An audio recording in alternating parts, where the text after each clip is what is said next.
देखिए, दिल्ली में आई बाढ़ के लिए मुख्यमंत्री अरविंद केजरीवाल और आम आदमी पार्टी लगातार बाहर से छोड़े गए पानी को जिम्मेदार ठहरा रही है, जिस पर बीजेपी शासित 2 राज्यों के मुख्यमंत्रियों ने पलटवार किया है।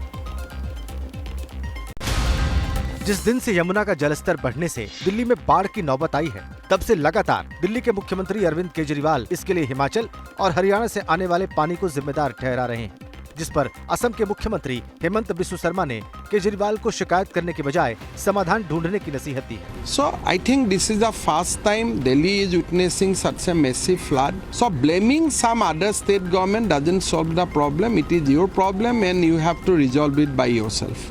दरअसल सीएम केजरीवाल और उनकी पार्टी आरोप लगा रही है कि दिल्ली में हरियाणा सरकार हथनीकुंड बैराज से पानी नहीं छोड़ती तो दिल्ली में यमुना का जल स्तर नहीं बढ़ता, जिस पर हरियाणा के मुख्यमंत्री ने भी बिना नाम लिए केजरीवाल को जवाब दिया है। कहा जा रहा है कि हरियाणा ने हथनीकुंड से पानी छोड़ दिया।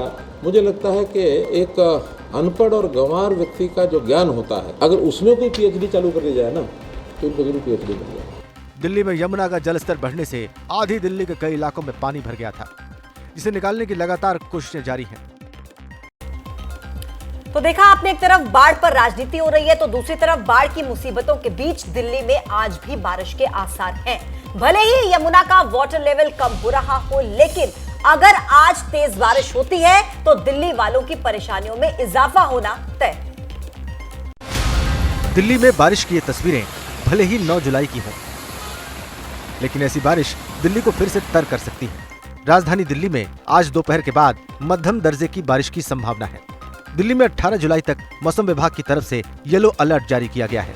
राहत की बात यह है कि दिल्ली में यमुना का जलस्तर कम हो रहा है। अनुमान लगाया जा रहा है कि दोपहर तक यमुना का जलस्तर डेंजर लेवल से नीचे चला जाएगा। हालांकि यमुना का ये लौटता पानी और पीछे छूटती गंदगी दिल्ली के लिए परेशानी पैदा कर रहे हैं। खुद सीएम अरविंद केजरीवाल राहत शिविर का जायजा लेने पहुंचे। सीएम ने ऐलान किया कि दिल्ली सरकार बाढ़ पीड़ितों को आर्थिक राहत भी देगी। दिल्ली सरकार बाढ़ प्रभावित परिवारों को 10,000 रुपए की मदद देगी। साथ ही जिन लोगों के जरूरी कागजात पानी में बह गए हैं, सरकार उनके कागजात बनवाएगी और जिन बच्चों की किताबें, ड्रेस बाढ़ के पानी में बह गए हैं, उनके लिए दोबारा किताब और ड्रेस का इंतजाम किया जाएगा। हालांकि अभी दिल्ली में बाढ़ प्रभावित क्षेत्रों के स्कूल 2 दिन और बंद रहेंगे। देखिए, बारिश सिर्फ दिल्ली को ही परेशान नहीं कर रही है, बल्कि बारिश का कहर अलग अलग राज्यों में देखने को मिल रहा है। पहाड़ से लेकर मैदान तक आफत ही आफत दिखाई दे रहा है। उत्तराखंड के चमोली से आई इन तस्वीरों को देखिए। मलारी में ये नदी उफान मार कर बह रही है। इसके आगे बड़ी बड़ी चट्टानों की भी कोई बिसात नहीं। यही वजह है कि नदी के इस विकराल रूप से इस पर बने पुल को खतरा पैदा हो गया है। पहाड़ों पर हो रही भारी बारिश से गंगा भी वार्निंग लेवल पर आ गई है। गंगा में उफान इस कदर है कि हरिद्वार के भीमगौड़ा बैराज का गेट नंबर 10 इसके वेग को सहन ही नहीं कर पाया और टूट गया, जिसके बाद हड़कंप मच गया। हिमाचल प्रदेश के नालागढ़ की ये तस्वीरें हैं, जहां एक बच्चा नदी के किनारे खेलते हुए इसके बहाव में फंस गया। हालांकि कड़ी मशक्कत के बाद उसे रेस्क्यू कर लिया गया। पंजाब के संगरूर में बाढ़ प्रभावित गांव में खाने पीने का सामान लेकर जा रही ट्रैक्टर ट्रॉली ही हादसे का शिकार हो गई। ट्रैक्टर ट्रॉली में 35 लोग सवार थे, जो बाल बाल बच गए। मध्य प्रदेश के दमोह में लोग उफनते नाले को पार करते दिखाई दिए। बमहोरी के नाले पर बने पुल को लेकर जान जोखिम में डालकर पार करते नजर आए। पत्रकारिता कोई इमोशन नहीं है, ना अपना कोई ज्ञान देना है और ना कोई विचार थोपना है। पत्रकारिता क्या है? पत्रकारिता का मतलब है सही जानकारी इकट्ठा करना और तथ्य बताना।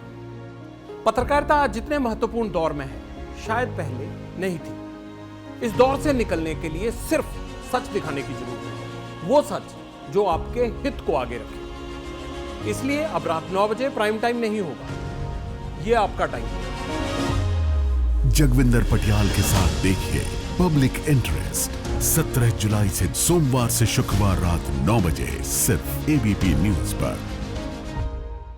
एबीपी न्यूज आपको रखे आगे।